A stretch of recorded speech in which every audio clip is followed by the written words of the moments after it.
Good morning and welcome to the Fountains Studio Celebration. Two quick reminders for this week. We're coming to the end of our February diaper drive, and if you haven't had a chance to participate, there's still time. Wherever you're joining us from, just head over to give.weputlovefirst.org and make a donation, tagging it for diapers.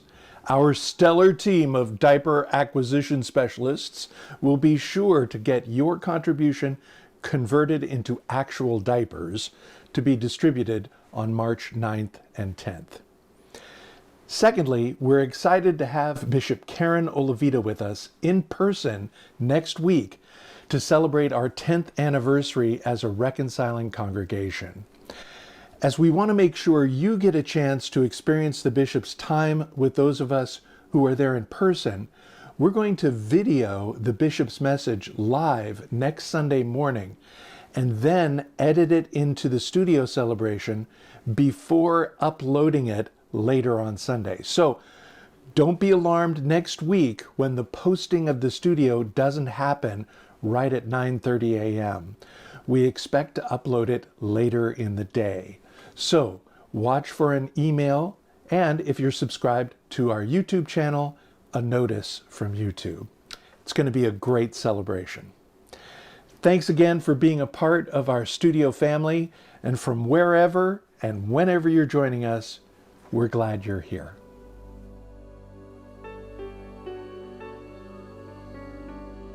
Join me as we get in the Spirit. We gather in the presence of the Spirit, each with our needs, each with our hopes and our fears, and bringing with us the needs of the world. We come with our faith, and with our doubts. We come as we are, anticipating grace.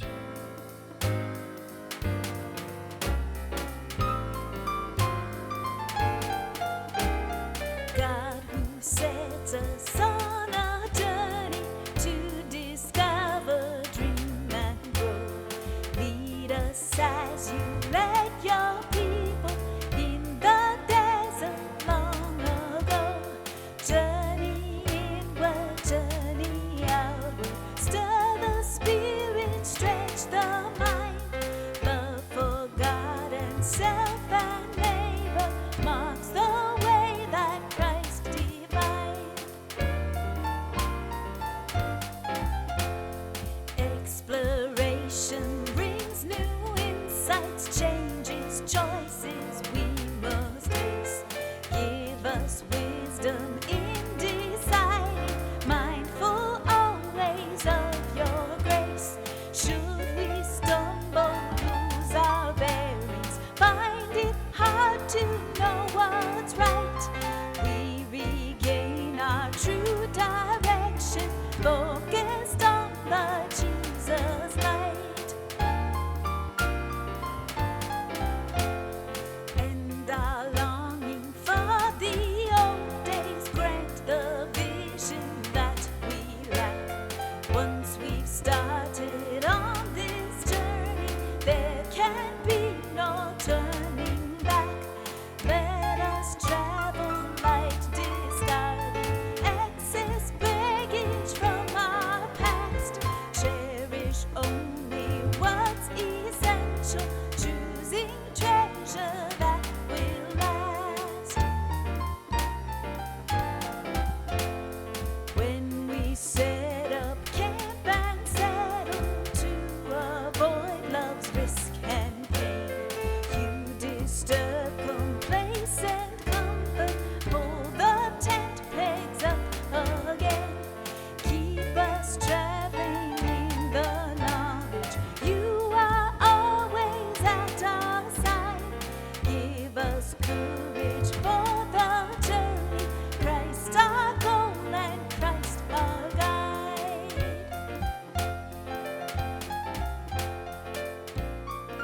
let's affirm the Fountain's mission together. As followers of Jesus, We put love first.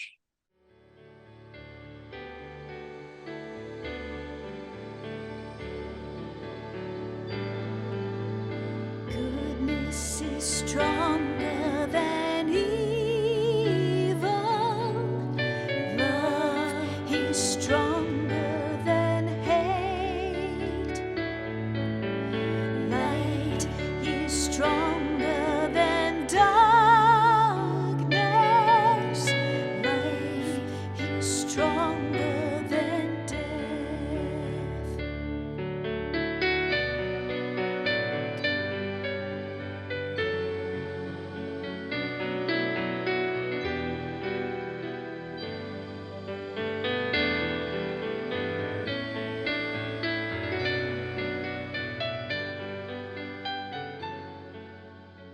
As we enter into this time of centering, I invite you to join with me by breathing deep through your nose and then letting that slowly release through your mouth.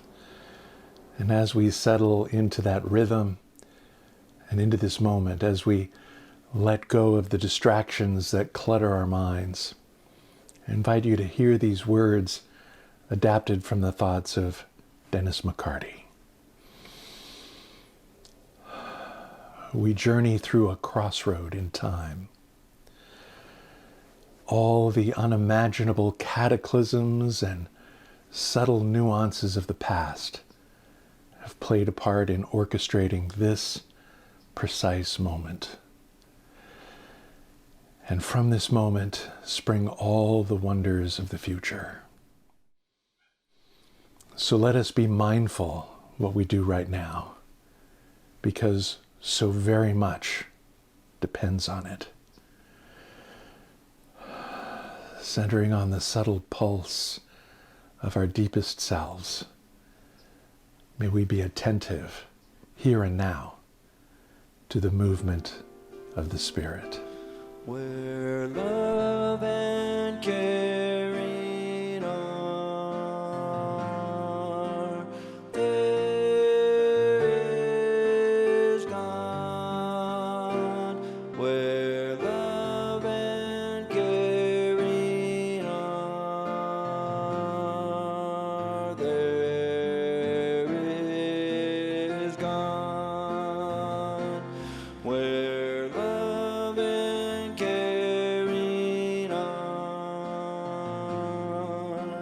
there is God. Where love and caring are, there is God.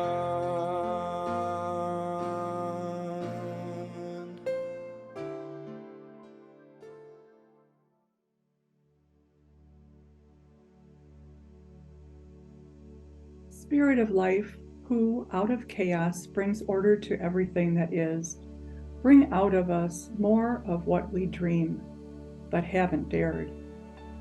Direct our energies and passion toward creating life where there is death and putting the flesh of action on bare-boned intentions.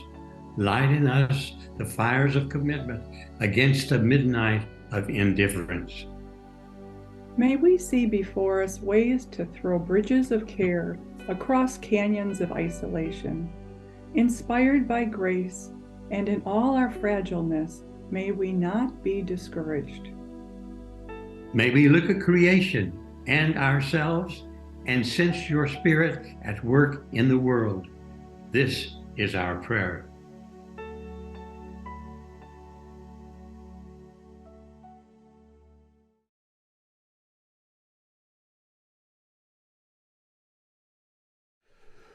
We offer this time of quiet, bringing our whole selves in the name of the one who taught his first followers to pray.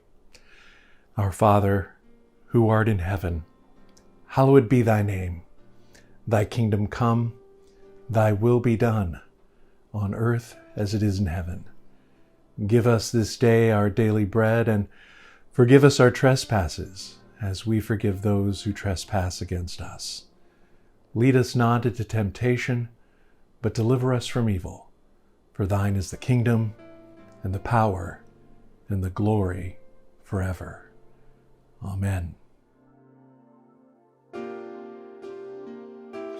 Where love and caring are, there is God. Where love and caring are, there is God. Where love and caring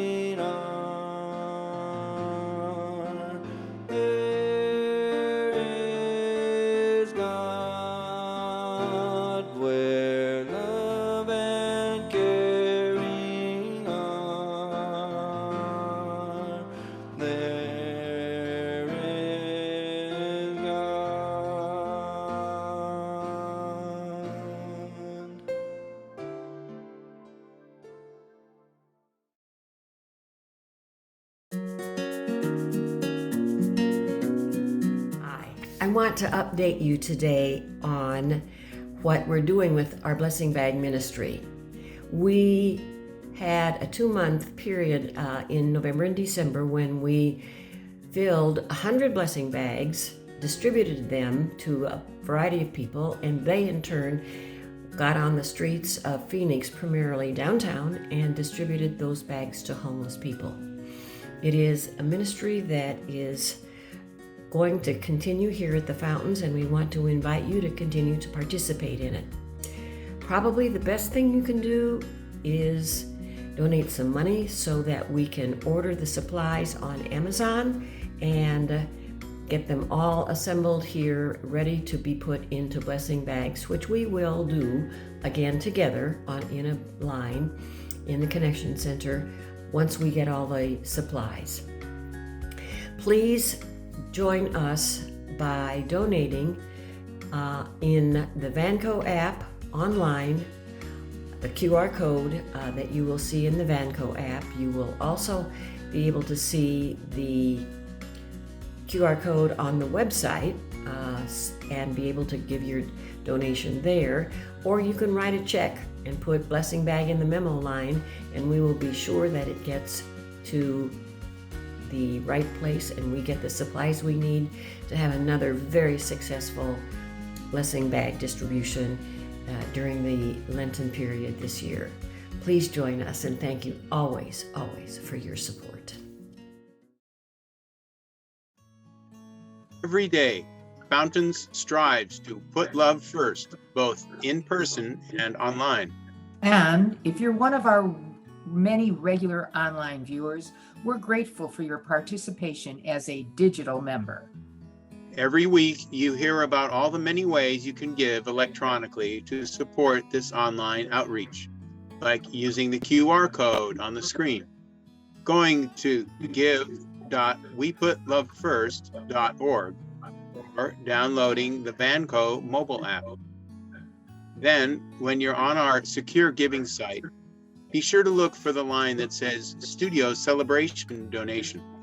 A contribution here lets us know that you're out there, that the studio is important to you, and that you want to be part of supporting this growing digital outreach. So wherever and whenever you're watching, we're glad you're joining us. Thanks in advance for supporting the studio financially.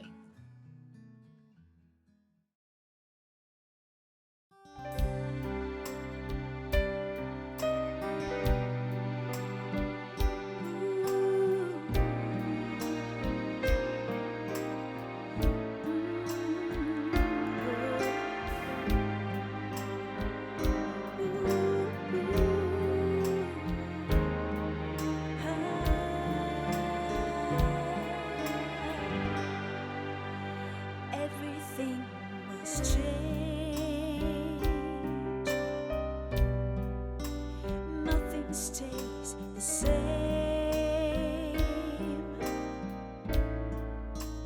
Everyone will change.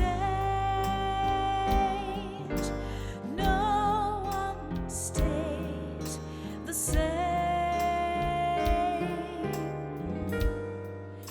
The young become the old,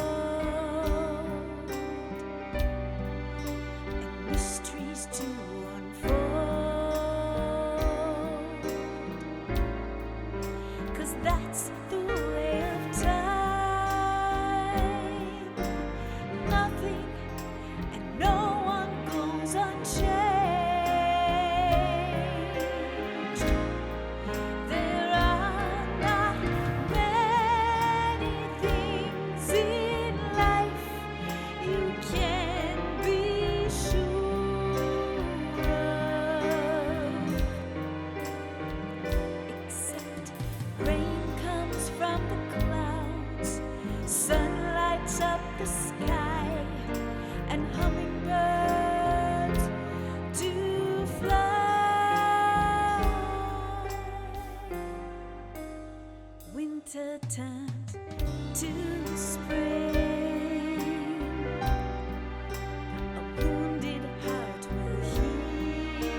There are not many things in life you can be sure of,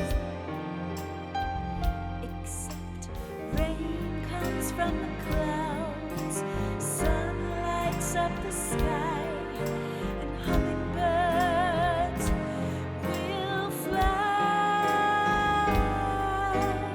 Rain comes from the clouds, sun lights up the sky, and hummingbirds do fly.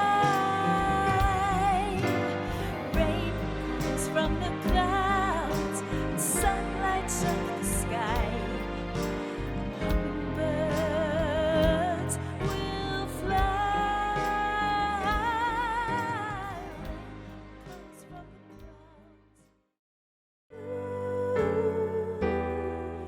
Give thanks with a grateful heart. Give thanks to the Holy One. Give thanks because God's given Jesus Christ the Son.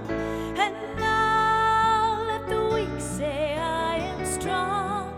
Let the poor say, I am rich because of what the Lord has done for us.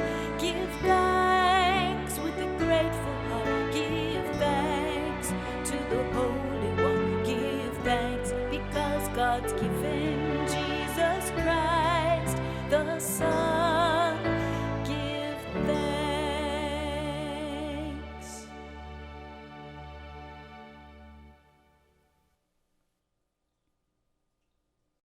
Once upon a time, there was a man named Jonah. He was content, sipping his latte at the local coffee house, minding his own business, happy in the assurance that God loved him and accepted him, and all was right with the world. He was Jewish after all. What's not to like? But then the voice of God said, Jonah, go to Nineveh and set those foreigners straight. So he immediately got up and went in the complete opposite direction. He went down to Tel Aviv and bought a ticket to Tarshish, which was a common euphemism for as far away as possible. And he set off by boat, which should tell you just how desperate he was. Jews were not known as great seafarers. He was willing to take quite a risk to get away from God. Well, you know the story.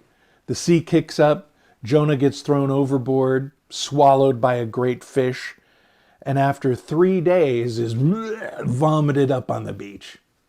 That's about it, yeah? At least for most of us. That's the story that makes the storybooks. But that's not the point. In fact, if that's all you know of Jonah, it probably would have been better that you didn't have it cluttering up your brain at all. The real story begins next, when you read some of what Harold Beck calls the most beautiful words in the Bible. Then the word of the Lord came to Jonah a second time. Another chance. But Jonah was still not happy about it. He had his suspicions about God and said so. He worried that he was just going to end up looking stupid, going and warning the Ninevites of God's impending punishment, and then God would probably turn around and decide not to punish them, even though everybody knows these foreigners deserve every punishment that can be meted out. Sure enough, Jonah calls them to repent, and they do. Everybody puts on sackcloth and ashes, right down to the cattle. And that's a lot funnier with a Yiddish accent. And God changes God's mind. It's right there in the text. God repents and decides to forgive them. Well, this is Jonah's worst nightmare. He puts his reputation on the line and warns the people of certain doom, and dang it, God forgives them, these foreigners. So Jonah does what any self-respecting prophet would do. He goes up on a mountain and pouts.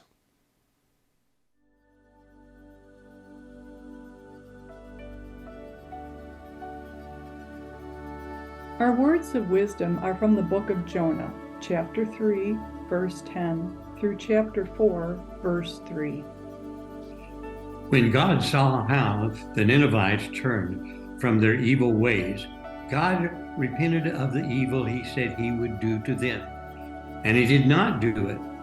But this is very displeasing to Jonah, and he was angry. He prayed to the Lord and said, O Lord, is not this what I said while I was still in my country? That is why I fled to Tarshish at the beginning. For I knew that you are a gracious God and merciful, slow to anger and abounding in steadfast love, and ready to relent from punishing. And now, O Lord, please take my life from me, for it is better for me to die than to live. Hear what the Spirit is saying to the church. Thanks be to God.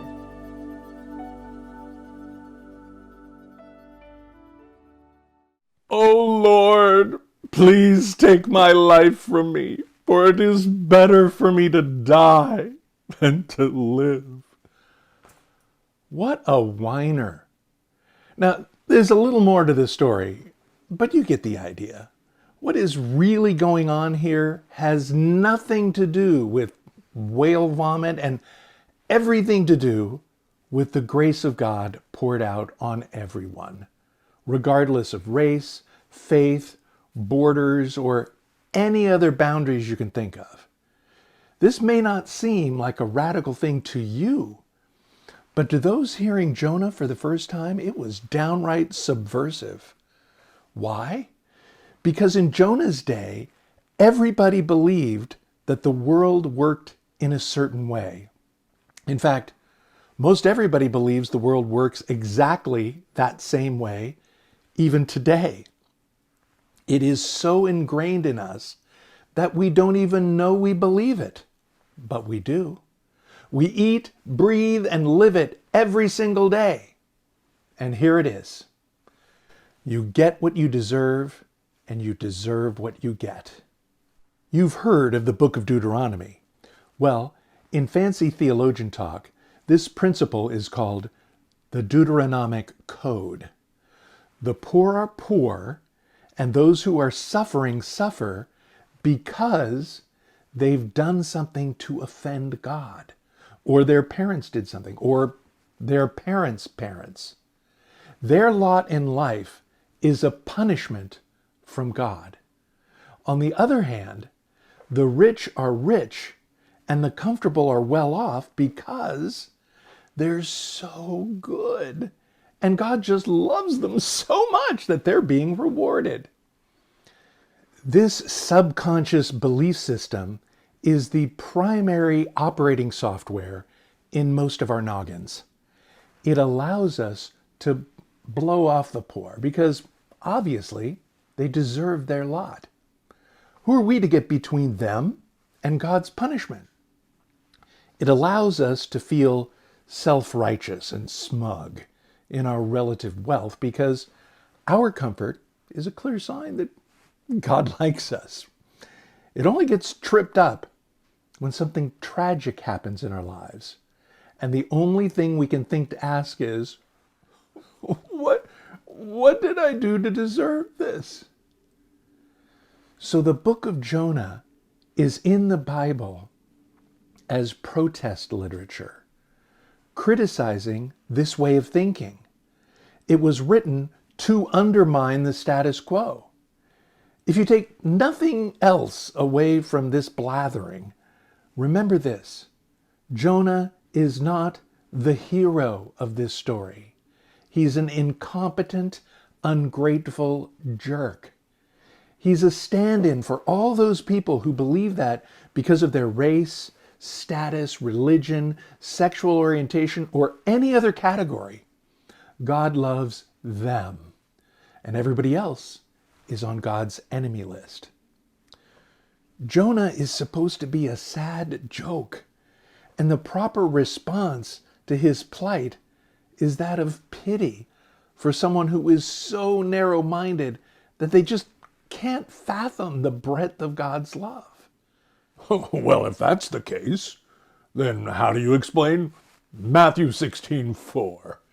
Jesus is confronted by those who want him to prove who he is, and he responds with, "An evil and adulterous generation asks for a sign, but no sign will be given to it. Zip, nada, nothing, except the sign of Jonah." Then he left them and went away. Huh? No signs except the sign of Jonah? I can't tell you how many well-meaning people I've heard butcher this passage and then point back to Matthew 12, where Matthew has Jesus predict his own death and resurrection. Well, it's in Jesus' own words that the sign of Jonah is that both Jonah and Jesus were swallowed up in death for 3 days and then vomited up to new life? No. Evidently, Matthew knows even less about Jonah than he knows about virgin birth.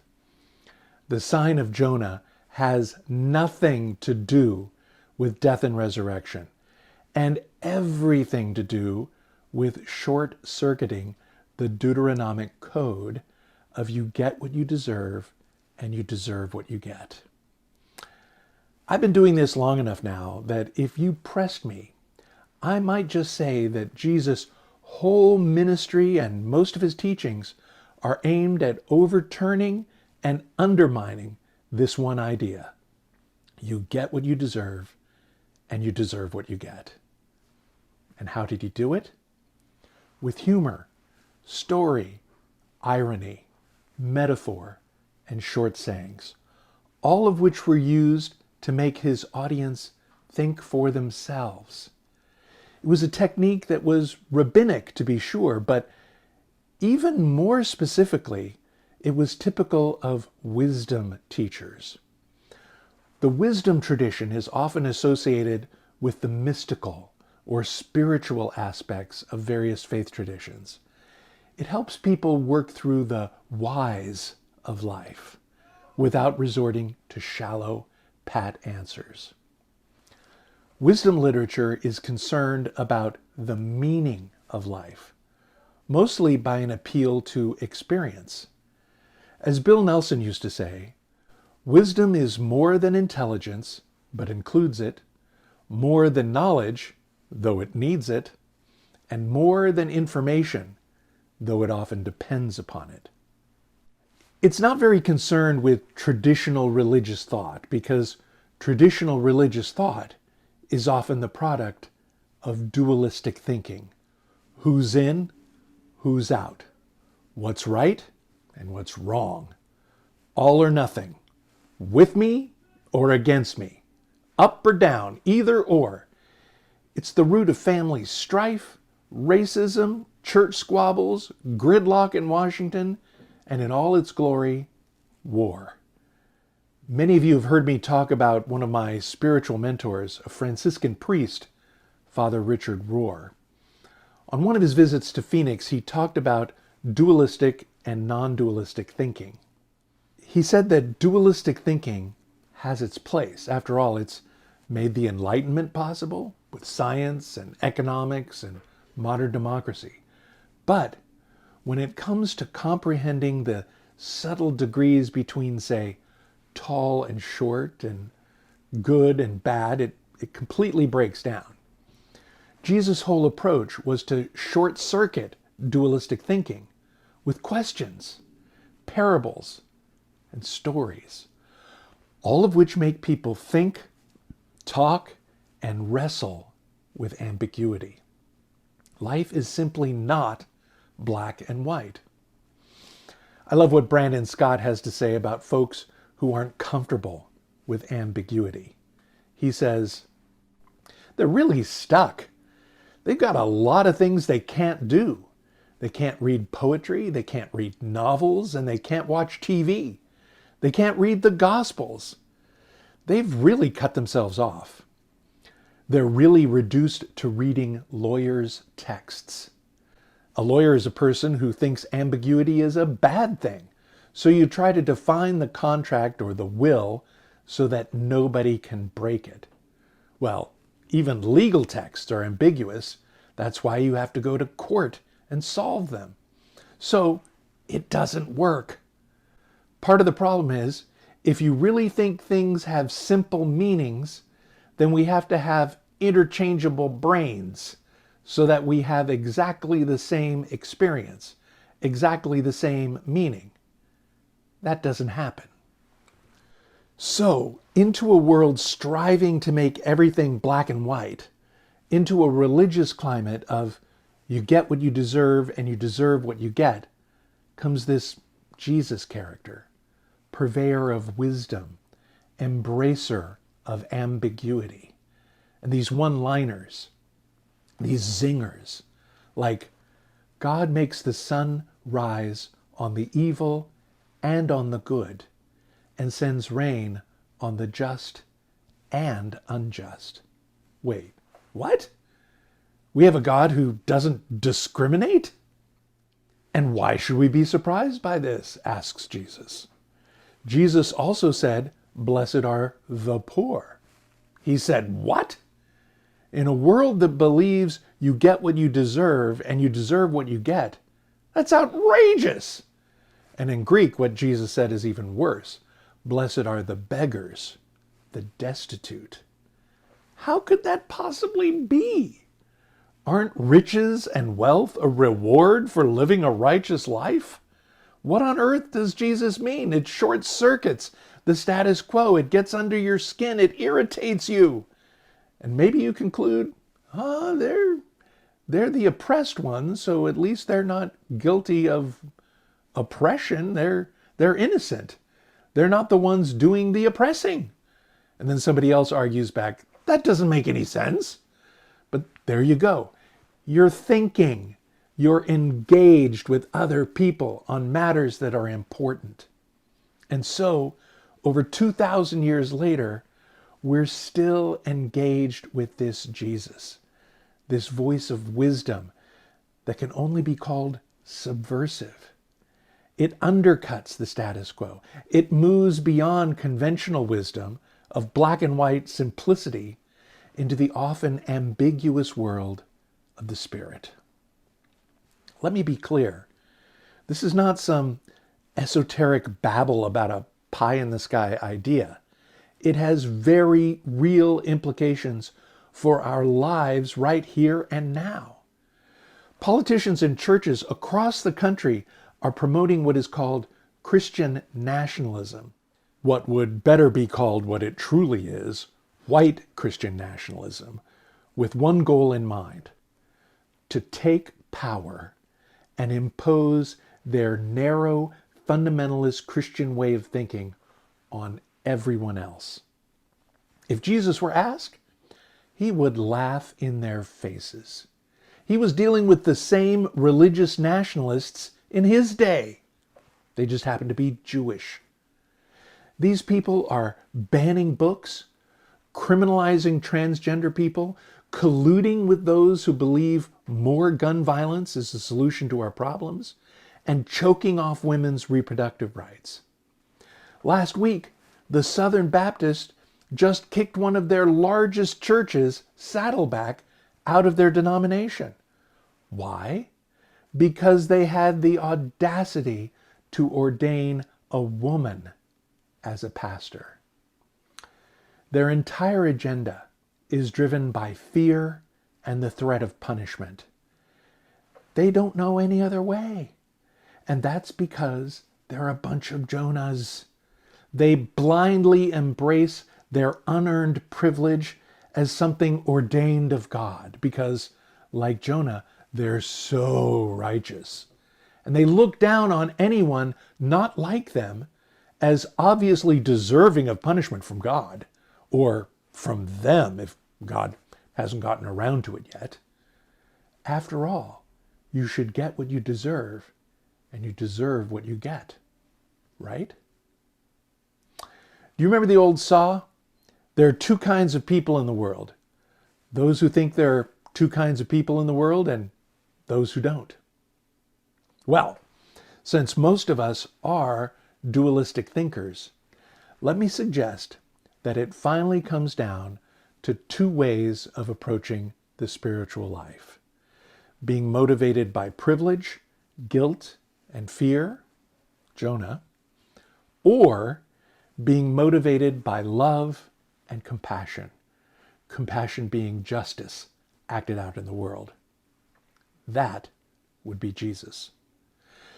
The status quo, the Deuteronomic code, you get what you deserve and you deserve what you get, is all about privilege, guilt, and fear of punishment.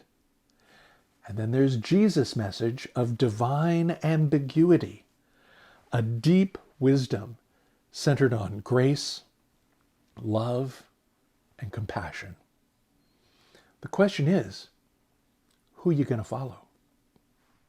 Jonah or Jesus? What's it going to be? Rules, walls, rigidity, demonizing others, pouting, or grace upon grace? Now, don't get me wrong. What I'm suggesting is not easy. It's not popular within what passes for respectable Christianity in our culture. It's challenging, it's risky, and it busts up most people's happy little categories of right and wrong, good and bad, and us versus them.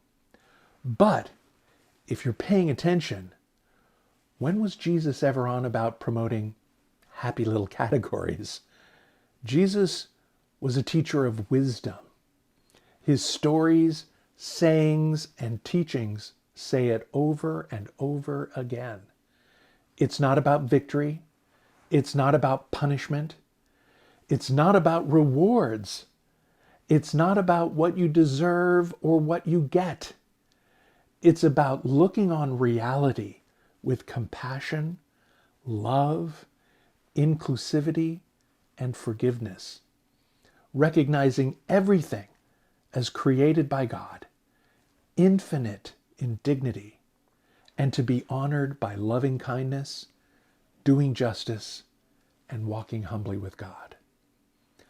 The wisdom tradition is less about answers as it is about learning what questions to ask. It's less about judging the guilty than engaging with the issues that deeply affect real people. It's less about protecting the status quo and more about being open to new possibilities. It's a journey that you travel with trusted companions your whole life long.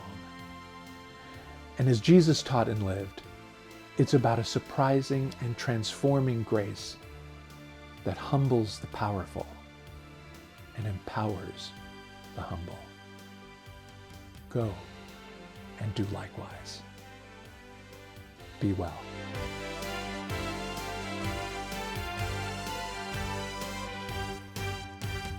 Lord our God, we often ponder, where is meaning, what is life? Anxious, troubled, stressed by living, is there any end to strife? In the isolation crying, is there anyone who cares? Is there life or only dying? Can we challenge God who dares?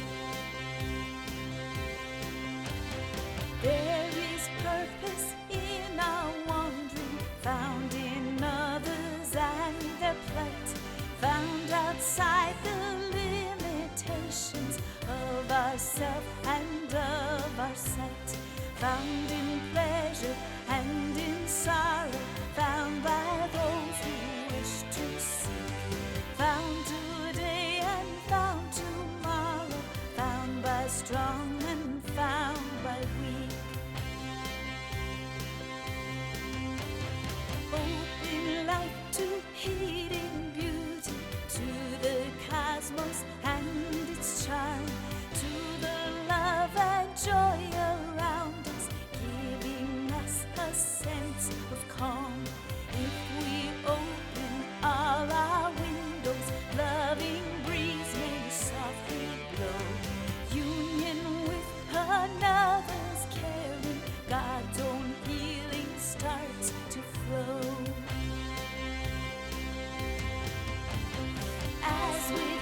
future and its vision, showing rainbows after rain, birth of babies of all species, wonderment replaces pain. So the cross with all its cruelty, soaked in tragedy and crime, yet it marks God's loving presence, brings new life for endless time.